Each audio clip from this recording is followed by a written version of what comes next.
Setelah timnas Jerman dipulangkan oleh Paraguay, di mana Julian Nagelsmann ini dianggap gagal, ada berita baru datang dari Jurgen Klopp, di mana Jurgen Klopp membuka pintu jika ada tawaran untuk melatih Jerman. Gimana sih? Ini tumben ya dari Klopp, dia pengen comeback dengan cepat setelah berarti hanya sekitar 2 tahun dia istirahat, dan sepertinya dia merasa tidak cocok jadi pandit sepertinya. Betul. Karena kan di Piala Dunia edisi 2026 dia jadi pandit bersama Thomas Muller, bareng memiliki acara bareng kan.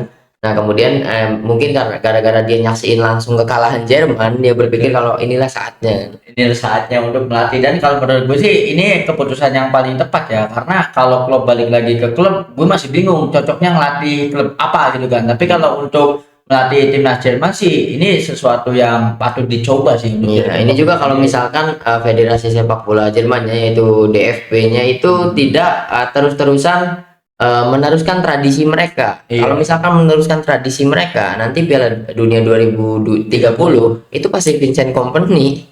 Oh, karena ngambil tradisi. Ngambil dari Bayern Bayern Munchen, Munchen. Nagelsmann dari Bayern Munchen, Hansi Flick dari Bayern Munchen, balik lagi sempat Tuchel kan. Sempat Tuchel kalau nggak salah Tuchel itu bentar ya di Jerman ya, pas Nation League atau Euro. Kalau nggak salah gagal gitu ya. Kalau misalkan federasinya mikir, wah ternyata ngambil dari Bayern Munchen ini pelatihnya nggak jadi gitu kan. Ya mungkin ngelihat CV-nya Klopp ini ya pasti harusnya ya Klopp yang pantas ngelatih Jerman sekarang gitu. Betul ya, itu kan ya, ini juga relate juga ya sama kondisi Jerman, di mana Jerman itu banyak sekali rekor buruk. Pertama, dia tidak pernah clean sheet setelah final Piala Dunia menghadapi Argentina ketika mereka juara di tahun 2014 gitu kan. Lalu juga mereka itu terseok-seok di fase grup, bahkan ketika berhasil ke knockout juga langsung dipulangin Paraguay. Dan kalau kita flashback kembali, terakhir kali Jerman juara itu kan masih dilatih oleh Joachim Löw ya. Dimana setelah itu ya barulah circle pelatih Bayern Munchen ini yang ternyata tidak memberikan dampak yang positif untuk timnas dan Jerman terus sendiri. langsung hancur ya, langsung hancur-hancuran kan gitu kan ketika latih oleh pelatih yang ambil dari Bayern Munchen gitu kan. betul. Apalagi ketika penunjukan Nagelsmann, ya bangganya mereka itu kan dia adalah pelatih termuda dan juga segala macamnya. Nah tadinya kan kalau Scaloni di 2022 itu juara karena jadi pelatih termuda. Nah Jerman itu tim yang dipimpin oleh pelatih termuda dan langsung pulang di babak knockout ya, apalagi pulangnya itu kan ya melawan Paraguay ya gitu kan. lawan segitunya siapa Raditya Dika nggak main kan. Almiron main kan, akumulasi kartu kan Almiron. tapi perasaan main di babak kedua. Iya, gue juga ngeliat highlight, tapi kan sebenarnya main, tapi kan kartu merah gara-gara menutup mulut kan. Harusnya itu nggak main kan. Dan ngomong-ngomong soal Almiron menutup mulut, korban keduanya itu Piero Xavi. Ini Incape itu sebagai pesepak bola kasihan menurut gue. Betul. Ada saja aibnya gitu. Ya apalagi kalau untuk Xavi sendiri mungkin ya udah kalah dari Meksiko juga ya ketika Ekuador ketinggalan gitu kan. Jadi iya. Dia itu selalu jadi highlight. Celananya rotor lah, sekarang di kartu merah. Betul. Nah balik lagi ketika ini tragis bangetnya ini nasibnya Jonathan Tah ya, dimana kan tuh penalti gagal itu kan Jonathan Tah sampai melambung ya karena seorang back dikasih penalti. Ternyata kan fakta yang menyesakkan itu kan karena tidak ada pemain Jerman yang sanggup gitu kan untuk mengambil tendangan penalti, sehingga akhirnya ya mau nggak mau ya dibebankan kepada Jonathan Tah itu sendiri. Kasusnya tuh sama kayak ini kan, kayak Arsenal juga milih Gabriel karena eksekutornya udah diganti semua kan. Karena Arteta tidak mikir sampai perpanjangan waktu kan. Ya begitu juga dengan Jerman. Kalau Jerman kan bukan karena tidak ada eksekutor. Nah memang semua pemain yang dibawa itu bukan eksekutor penalti. Bahkan yang benar kan Goretzka, bahkan Woltemade itu dikatakan mereka itu gemetar dan merasa grogi untuk mengambil penalti katanya. Yang paling real Woltemade ya, apalagi ya itu kan Woltemade. Jadi para penyerang saja ketika ditunjuk sebagai eksekutor penalti, mereka secara mental tidak siap kan, sehingga ya untuk pilihan penendang ke-6 ya dimasukkanlah Jonathan Tah gitu kan. Ya mungkin Nagelsmann juga tidak berpikir bahwa akan sampai ke penendang ke-6 gitu kan. Dan menurut gue Nagelsmann itu tidak berpikir akan penalti menurut gue. Mereka dia berpikir kalau misalkan extra time pasti bisa ngegolin lagi kan. Iya, Ya tidak ternyata. ternyata tidak juga ya, dan Terbukti ada gol tapi kan dianulir. ya, itu juga menjadi tanda tanya besar ya, sehingga dan ini juga menarik karena orang yang menyoroti gol anulir itu kan salah satunya Jurgen Klopp. Nah, itulah cara masuknya Jurgen Klopp. Ya, bener-bener entah itu reaksinya sehingga gregetan sama permainan Iya. Jerman, atau memang ya kalau menurut gue sih ini kabar baik untuk Federasi Sepak Bola Jerman sendiri ya. Harusnya ya. Karena ya kita kan tahu ya kalau misalkan Julian Nagelsmann itu keluar, ya siapa sosok pengganti yang tepat. Betul. Tidak ada nama sebelum Klopp ini membuka pintu untuk ada kemungkinan Iya, gitu kan. betul ya, apalagi Klopp pasti orang Jerman dan kemudian pelatih asal Jerman yang berprestasi juga gitu kan, walaupun memang Hansi Flick gagal ya. Menurut gua Klopp apa ya, kalau misalkan ngomong dari pertandingannya, gue senang Liverpool gara-gara Klopp kan. Nah, jadi klub kedua gue di Eropa itu setelah Barcelona ya Liverpool. Sampai sekarang bahkan sampai Kloppnya nggak ada, diganti Slot juga tetap nontonin walaupun nggak ngefans banget gitu. Iya. Tapi gara-gara legasinya dari Klopp ya pengen aja nonton Liverpool, apalagi ditambah ada Wirtz, ada Frimpong di situ, jadi pengen ada Ekitike juga kan. Itu kan pemain-pemainnya Klopp kan. Iya. Permintaannya Klopp kan. Apalagi Wirtz, kita tahu Wirtz itu pemain yang harusnya jadi superstar karena memang masih muda, ya harus ada gagalan dulu dan juga segala macamnya. Dan juga Jerman kan sekarang ada di tahap lagi regenerasi kan. Iya. Hampir di semua posisi kecuali walaupun kiper harusnya ada, Regenerasi. harus diturunkan kan harusnya kan. Kiper punya dibaksa Neuer gitu. Ini dibaksa Neuer terus kan. Dan apalagi kalau untuk Klopp sendiri ya, kita tahu kesuksesan Klopp bersama sebelumnya di Dortmund, di mana kala itu 2 musim berhasil memecahkan dominasi dari Bayern Munchen. Iya. Lalu didatangkan ke Anfield, di mana Klopp juga kan berhasil memoles pemain-pemain yang sebelumnya ya bukan bintang gitu kan. Muhammad Salah yang sempat gagal di Chelsea, lalu merantau ke Fiorentina dan juga Roma gitu kan. Di tangan Klopp, Salah dan juga Mane menjelma menjadi bukan hanya Salah dan Mane, sekuat, seluruh skuad. Kalau Mane memang rebutan, bukan kalau Mane mah. Kalau Mane Gara-gara dia hat-trick 3 menit jadi Southampton. Iya, jadi pada saat itu kan jadi rebutan Liga Inggris kan. Iya. Nah, gara-gara Liverpool yang Liverpool kan duitnya paling kuat aslinya kan. Iya, Jadi betul. Mane ke Liverpool gitu ya. Salah lah, bukti nyata bahwa Klopp ini bisa Iya. melihat atau bisa mengoptimalkan Bisa memoles. potensi dari pemain gitu. Apalagi kembali lagi tadi, Jerman sekarang lagi ada di proses regenerasi baru. Kemudian pemainnya muda-muda semua yang butuh pelatih kayak tipe Klopp gitu. Betul. Apalagi ini ya, bahkan lucu bangetnya gini. Banyak yang mengatakan bahwa kegagalan Jerman kali ini tuh karena Jerman tidak memiliki sosok striker seperti pendahulunya. Iya. Ada Miroslav Klose, ada Mario Gomez juga, dan sampai seorang Dennis Undav gitu kan yang bermain di Stuttgart itu kan menjadi pilihan. Ini bukti bahwa ya kalau dibilang telat regenerasi memang telat banget, dan keunggulan dari Jurgen Klopp ini bisa memoles ya, bisa jadi nanti ketika menjabat sebagai pelatih timnas Jerman akan melakukan scouting ya minimal di Bundesliga dulu lah. Ibaratnya talenta lokal yang jago ini siapa, yang tidak punya nama ya, yang namanya ya kayak Dennis Undav lah gitu. Nah, sama satu contohnya, Apa tuh? Bobby Firmino itu yang nemuin Klopp. Nah, itu dia. Dan gara-gara Firmino kan main di Bundesliga kan, gitu kan. Dan ibaratnya apa ya, kalau menurut gue mah ya, kesuksesan Klopp itu seluruh skuad itu jadi hebat karena tangan Klopp, bukan hanya nama-nama yang kita sebut saja gitu saja, bahkan Coutinho sendiri juga ya. Iya. Ibaratnya kan melambungnya ya ketika dilatih sama Klopp. Iya, gitu kan. dan ya terbukti gitu. Walaupun memang musim pertama ditinggalkan Klopp juara karena memang Itu warisan atas Klopp juga. itu bukan warisan. Badai cedera yang lainnya, City, Arsenalnya cedera semua, makanya Arne Slot yang juara gitu kan. Yang terbukti sekarang terseok-seok nggak jelas kan gitu. Betul. Sehingga ya kita harap sih keputusannya semoga Klopp melatih Jerman ya. Saya. Iya, betul. Tapi nanti kita tunggu lagi lah kabar update-nya seperti apa. Kita tunggu respon dari Federasi Sepak Bola. Iya, ini kalau misalkan Klopp jadi ngelatih Jerman, pasti Pep juga ngelatih negara karena memang Pepnya yang ingin kan. Betul. Kemudian juga kalau misalkan Eropa kan banyak kompetisi, ada Nation League, kemudian ada Euro. Juga. Jadi libur dalam 4 tahun itu cuma 1 tahun water break yang benar-benar nggak ada kompetisi besar kan gitu. Karena nanti tahun depan ada Nation League, kemudian ada Euro, disambung lagi Nation League lagi, terus World Cup kan gitu. Jadi mungkin akan menarik banget nih, pasti ngincar salah satu klub Eropa juga untuk Pep yang latih Italia kan pengennya. Iya. Besok bawa Italia bangkit. Nah, Pep bawa Italia bangkit, Klopp bawa Jerman bangkit tuh. Coba. Dan ada kemungkinan juga mungkin Pep kalau ternyata De La Fuente itu terpleset ya di Piala Dunia kali ini gitu kan. Ya ada kemungkinan Pep juga melatih Bisa. Spanyol juga kan. Iya, bisa. Karena kan kalau untuk Italia sendiri kemarin sudah meresmikan Roberto Mancini gitu kan untuk kembali melatih Italia. Ya, Betul. mungkin kesempatannya Mancini itu ya di Euro, next Euro gitu kan. Dia akan semakin menarik Iya, ya. iya, kesalahan Italia ya. Hmm. Ngambil Mancini menurut gua udah habis. Udah susah sih Mainnya Mancini udah habis. betul. Gaya-gaya mainnya Mancini itu tetap gagal. Tetap Tidak relevan dengan sepak bola yang sekarang. sekarang itu ya ada penyegaran gitu. Lalu kita lanjut lagi nih Sen. Ada berita yang benar-benar ini anomali banget ya karena klub yang sempat hampir terdegradasi namun selama di detik-detik akhir di bursa transfer kali ini ngegas banget anjir, yaitu Tottenham Hotspur. Dan kali ini Ya, kalau kata Koci, kalian pernah kebayang nggak Iya. logo sebuah klub bola ayam di atas bola? melawan gravitasi.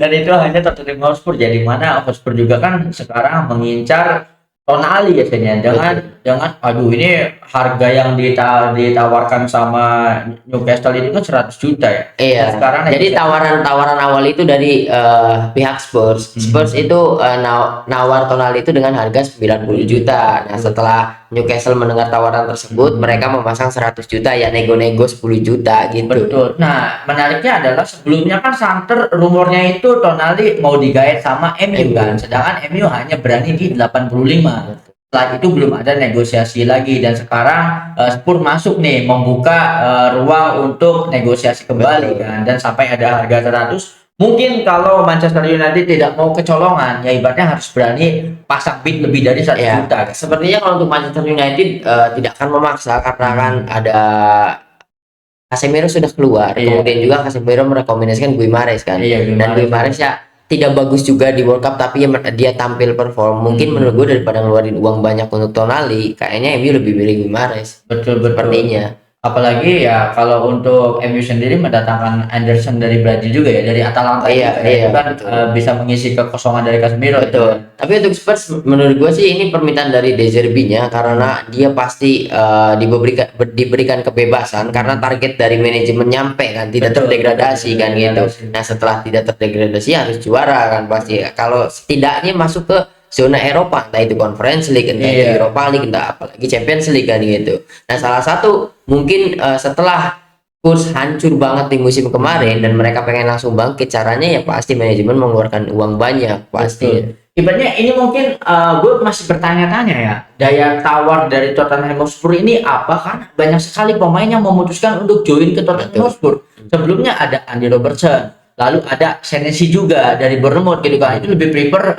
join ke Tottenham Hotspur padahal ada tawaran dari klub-klub yang lebih besar gitu kan. Ini mungkin ya project musim depannya De Zerbi ini ya sangat menarik lah untuk pemain-pemain ini gitu kan, apalagi ya mereka akan mendapatkan peran penting kan. Iya, ya yang pasti ya pertama uang, kemudian juga pasti mendapatkan posisi pertama di squad gitu, pasti Squad, mendapatkan ya. menit bermain. Kalau misalkan untuk trofi ya susah lah. Susah Kalau di Spurs ya. Ya kita tunggu saja Tonali itu akhirnya kemana, karena pemain ini kan salah satu pemain yang banyak sekali diincar oleh klub-klub ya Klub-klub lain. di bursa transfer ini. Apakah nanti ke Spurs, apakah nanti ke MU, kita Betul. tunggu saja gitu. Tapi ya ini mengejutkan dari pihak Spurs yang berani ngeluarin uang banyak gitu. Artinya mereka siap untuk comeback ke 6 besar tim. Nggak mungkin juara, pasti 6 besar Iya, gitu kan. kembali jati diri. Setidaknya tidak di papan tengah lah gitu kan. Mereka ada di posisi 6, turun ke 7, naik ke 6 lagi, mungkin seperti itu. Seperti Spurs sebelum-sebelumnya. Iya, dan inilah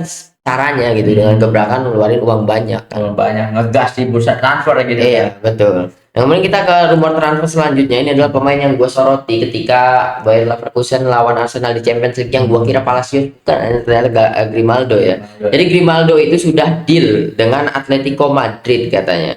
Ya, dengan harga 20 juta Wah, ini termasuk euro murah dan banget. kontraknya langsung 4 tahun. Wah, berarti ini murah banget ya, underrated banget gue deh untuk Grimaldo ya. Berarti Alvarez memang keluar.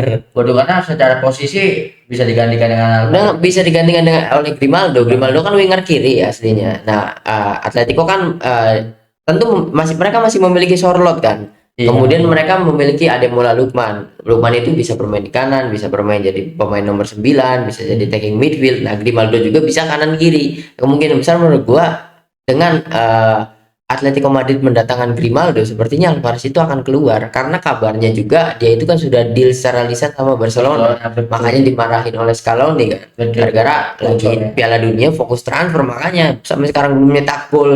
Betul, iya benar ya, ada faktor itu juga ya. Betul. Harusnya belajar sama Messi di Copa 2021 lah. Betul. Nah, Fokus aja dulu. untuk Grimaldo itu kan posisinya dia itu aslinya left back, tapi menurut gue dia ketika melawan Arsenal dia itu seperti winger kiri. Betul. Satu-satunya peluang dari Leverkusen ketika melawan Arsenal di stadionnya Baru lulusan. Arsenal ya di Emirates. Cuma Grimaldo yang bisa nyiptain peluang, bahkan shot on target cuma Grimaldo doang gitu. Pemain bagus banget. Apalagi kalau untuk Atletico Madrid sendiri kan tidak hanya potensi ditinggalkan sama Julian Alvarez ya, tapi mereka sudah fix kehilangan sosok Antoine Griezmann gitu kan. Otomatis ya harus segera berburu pemain depan gitu. Iya, ini menarik banget ya. Apakah nanti ya tapi masih jadi left back sih. Tapi ini menarik karena dia kan tipe fullback yang menyerang gitu untuk Grimaldo sendiri ya. Betul, ini sangat-sangat menarik juga untuk Grimaldo ya. Lalu mungkin kita akan lanjut lagi ini ke pemain kawakan atau veteran ya, yaitu Robert Lewandowski, di mana Lewandowski itu secara resmi Chicago Fire umumkan kedatangan Robert Lewandowski dengan kontrak 2 tahun sampai musim panas 2028. Waduh, ini akhirnya berarti ke MLS ini. Iya betul, setelah dia menawar-nawarkan diri ke AC Milan, Iya. semuanya nolak kan. Nolak, betul karena AC Milan juga ya. Ini mungkin udah terlalu tua. Kalau AC Milan kan emang lebih fokusnya ke Goretzka ya. Mungkin tidak mungkin nabrak dengan Robert Lewandowski. Iya, dan mungkin gara-gara mereka Amorim sudah deal kan. Betul. Ya mungkin ya Amorim ngapain gue dapetin pemain tua kan gitu kan. Walaupun kabarnya kan waktu itu nggak apa-apa digaji kecil katanya. Soalnya Lewandowski itu pengen masih kompetitif di Eropa kan gitu. Nah, setelah di edisi 2026 Lewandowski ini nganggur, nggak ikut Piala Dunia karena nggak lolos kan.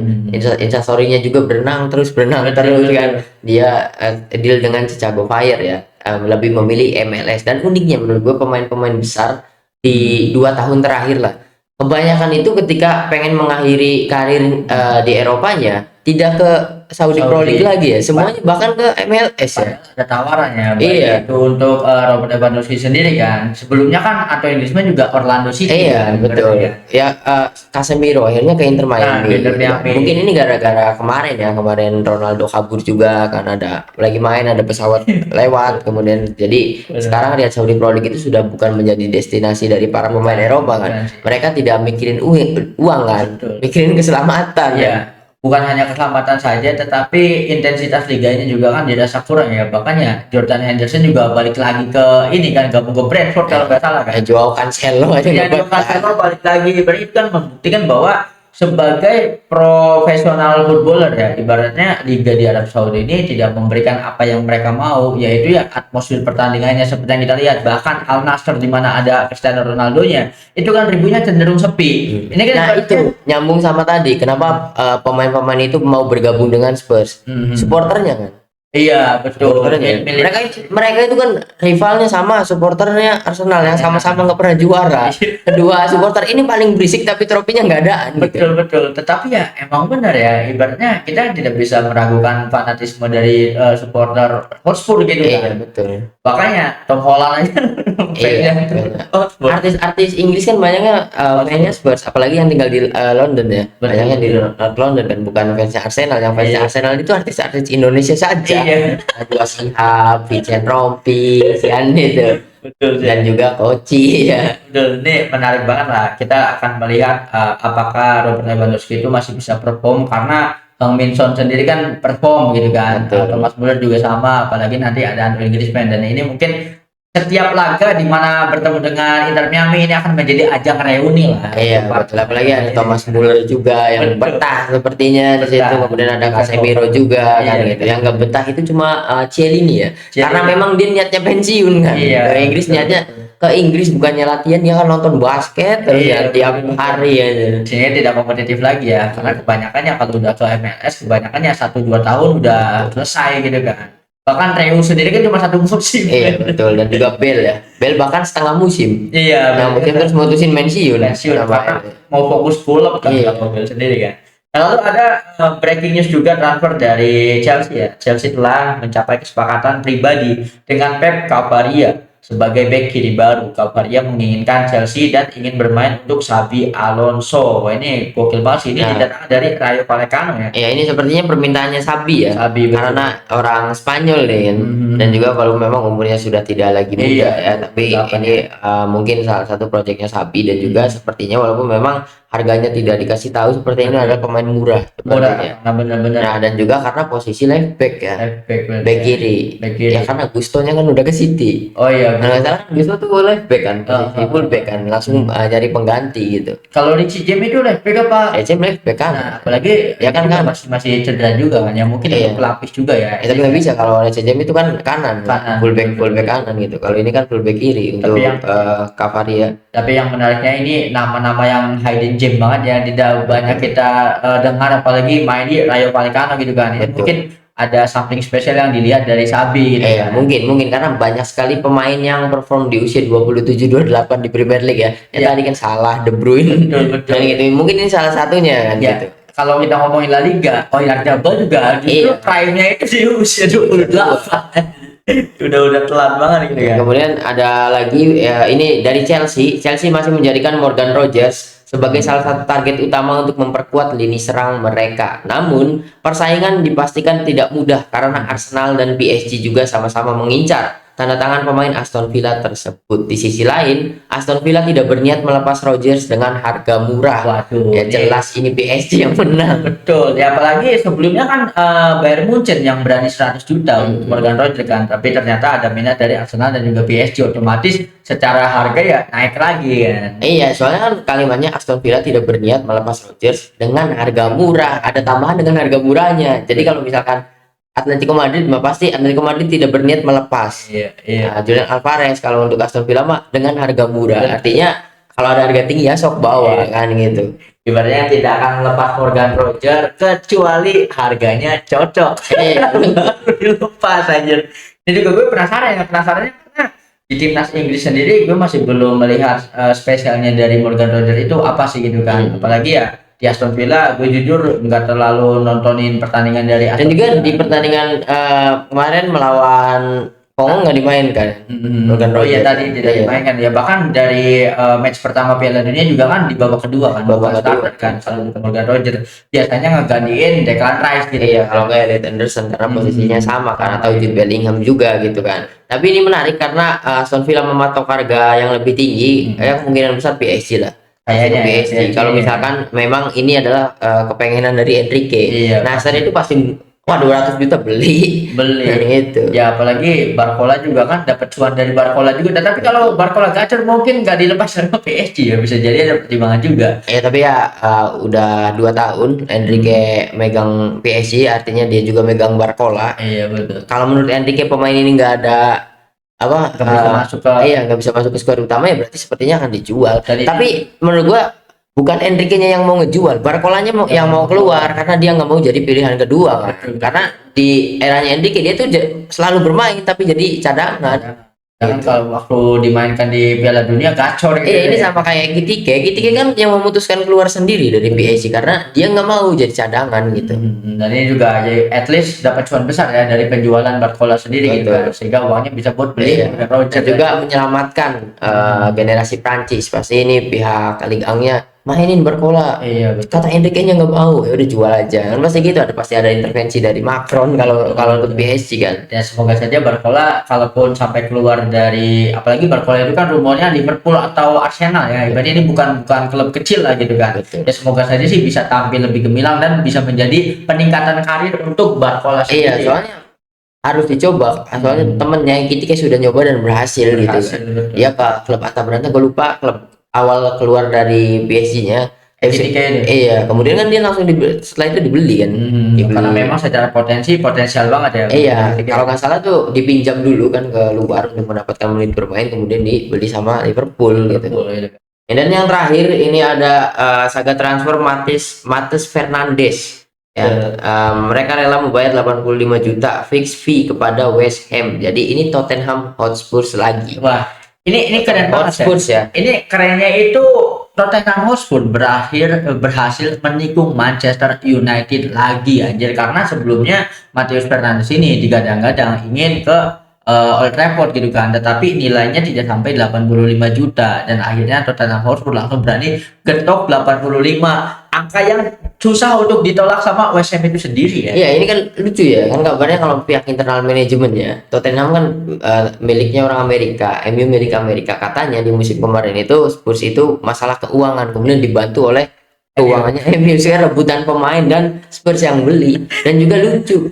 harganya 85 juta, ini scam menurut gue. Betul, karena ya ini juga bingung ya, karena dari legend-legend MU juga banyak yang mengkritisi sih minat MU terhadap Matheus Fernandes. Betul. Karena dirasa pemain ini tuh bermain di West Ham gitu kan. Iya. Ibaratnya ketika ada pemain yang bagus di West Ham dan ternyata West Hamnya degradasi, itu kan bukan menjadi barometer atau patokan. Ya bisa jadi ketika bermain di MU ya tidak sebagus itu. Betul, dan ini masih scam menurut gua. Tapi kalau untuk ya Tottenham itu begonya tuh angkanya ya. Ya 85 juta, ini mending beli Grimaldo 20 juta. Iya, anjir, bener Grimaldo bener ya. Kualitas lebih bagus, posisinya beda gitu kan, bisa dapetin Grimaldo. Ini 85 juta, ini benar-benar Spurs tuh nggak tahu ya, sepertinya mereka kecanduan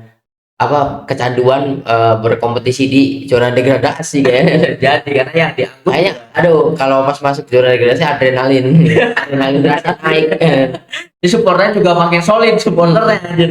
Jadi gak, tapi gue anomali banget ya Tottenham Hotspur itu, karena kemarin itu hampir degradasi. Tetapi kalau kita bicara tentang skuadnya itu tidak buruk loh. Skuadnya ini pemain-pemain berkualitas gitu kan untuk Tottenham Hotspur, dan ketika Iya. degradasi menjadi tanda tanya Ya kan, besar. sudah kita bahas juga itu kesalahan manajemen yang Udah pecat ganti. pelatih, aduh parah banget. Kan setelah pelatihnya berhasil memberikan trofi Eropa gitu kan, Iya. langsung dipecat juga. Sekalinya ada chance untuk melangkah lebih jauh di Champions League, kipernya error. Kipernya yang benar juga, ini benar parah banget sih. Ini menarik banget ya. Ya semoga saja nantilah kita akan melihat, mungkin ini juga karena Tottenham Hotspur ini udah all in percaya ke Didier kayaknya ibaratnya Iya. tidak akan ada terjadi lagi gonta-ganti pelatih gitu kan. Iya, karena bisa jadi karena memang kesepakatan awal ya, sok gua akan nurutin kepengenan lo asal jangan terdegradasi, dan terbukti Iya, jadi diturutin. betul. Ibaratnya Tapi sepertinya enggak sih, Spurs tuh pasti seperti itu terus kan, ini dari eranya Jose Mourinho ya. betul, sudah sering banget ya ibaratnya ya. Yang Dia paling memecat pelatih yang membawa ke final, dan memecatnya itu H-1 final. benar-benar kocak banget sih. Ibaratnya Kalau Chelsea di Matteo setelah menang dulu baru pecat kan gitu, harusnya kan seperti itu kan gitu. betul. Iya betul, meskipun di Matteo juga pemecatan siapa Villas-Boas, André Villas-Boas Iya. itu kan di 16 besar kalau nggak salah ya, knockout lah gitu kan. Iya. Langsung dipecat dan di take overnya sama asistennya di Iya. Matteo, dan ternyata waktu itu menang ya karena memang Iya. kuatnya leader semua sih. Iya. Ya gitu, mecat tuh kalau udah terbukti juara udah mecat. Iya, gitu kan. setelah awal musimnya jelek di Matteo langsung diganti. Iya, itu lucu banget lah tuh kasus Spurs mecat waktu itu kan mecat Jose Mourinho kan. Iya, betul. H-1 gitu kan. Betul. Tolnya kan, pertama Mourinho pasti harus kasih pesangon. Iya. Kedua, interim ini digaji lagi gitu. Terus kalah lagi. Makanya kan kata-kata dari Jose Mourinho itu yang paling lucu itu, saya pelatih yang benar-benar the special one bisa memenangkan UCL bersama Porto dan kemudian dipecat sama klub yang tidak memiliki trofi ini. Pecah banget anjir, gokil ya. Dan pelatih yang paling lama di Tottenham Hotspur itu cuman Pochettino ya, yang benar-benar legendaris banget, 7 musim atau 5 musim. Bapaknya Harry Kane sama Son. Dan nggak tahu sepertinya Spurs itu ingin mengulangi kegagalan mereka lagi, dan gue bingung dengan project dari klub ini gitu kan. Kalau klub yang lain kan kita tahu, oh ini mah klub nyari cuan, ini mah klub nyari trofi. Iya. Spurs tuh nggak tahu nyari cuan atau trofi, gagal semua. Kemudian scam gitu kan. Kalau misalkan klub yang yang perolehan trofinya sedikit, pasti itu untuk keuangan, untuk menjual pemain dan juga segala macamnya kan gitu ya, seperti Bournemouth, kemudian Brighton juga, Wolves juga gitu kan, nggak pernah juara tapi ya tiap mereka bisa ambil pemain akademi jual mahal. Terus mah trofi nggak dapat, pemain hasil beli harga mahal, gitu kan, dijual laginya murah, rugi lah, boncos gitu ya. Padahal kalau kita ingat Tottenham Hotspur dulu itu kan melahirkan sosok seperti Luka Modric, sosok seperti Gareth Bale gitu kan. Tetapi setelah era terakhir itu Kyle Walker dan juga Harry Kane, itu dulu banget Van der Vaart lah. Iya, Van der Vaart. Nah, setelah Harry Kane dan juga Kyle Walker ya malah cenderung beli pemain mahal dijual harga murah, dalam artian ya defisit gitu kan, rugi gitu kan. Tapi yang paling menarik, kita akan menutup rumor transfer ini dengan Hirvigonya Saibari ya. yang sudah resmi sebagai pemain Bayern Munchen gitu. Betul ya. Jadi Keren proses banget sih. transfernya ini ketika kita ngomongin rumor transfer ini kan Piala Dunia lagi berjalan Iya, ya. betul. Kalau untuk Saibari ya karena hebat ya. Gacor bener. Hebat deal dengan Bayern Munchen tapi Diem-diem aja ya. diem-diem aja. Nggak kayak Cucurella ke Real Madrid kan. Iya, gitu. betul. Kemudian juga kan Real Madrid juga sama kan. Katanya Real Madrid itu kabarnya hampir deal dengan Bastoni tapi ditunda kan. Iya. Gara-gara Bastoninya diselidiki kan. Iya. Kasus ini kan apa pelecehan anak di bawah umur. Oh, kasus yang pesta ini bukan sih? Iya. Yang ramai itu kan? Enggak, bukan. Ini Bukan. baru kan. Jadi kabarnya itu pelecehan di bawah umur Oh. gitu. Ada yang laporin. Nah, si Oh. ceweknya itu masih di bawah umur gitu. Iya. Katanya dia ke rumahnya Bastoni. Ditanya ngapain katanya Iya. kan. Ya cuma main Oh, cuma berarti ada kasus lain. Kayak Thomas Partey ya. Iya, Thomas Partey betul. juga kan masih belum jelas kan, Iya. karena masih belum naik sidang kan. Tetapi Iya, udah dan didiskriminasi. ini kasihan kan Bastoni jadi rebutan Barcelona Real Madrid tapi harus ditunda karena kasus itu gitu. benar lagi-lagi cewek itu problem ya sebenarnya. Mungkin kita tutup episode kali ini ya. Iya. Sudah kita bahas semua rumor transfer yang kita sajikan dalam episode kali ini. So, buat teman-teman yang punya opini dan juga punya argumentasi tentang apa yang sudah kita bahas, drop opini kalian di kolom komentar. Thank you banget yang udah nonton episode kali ini sampai habis. Jangan lupa buat komen, like, share, dan juga subscribe tentunya. Sampai jumpa di episode selanjutnya.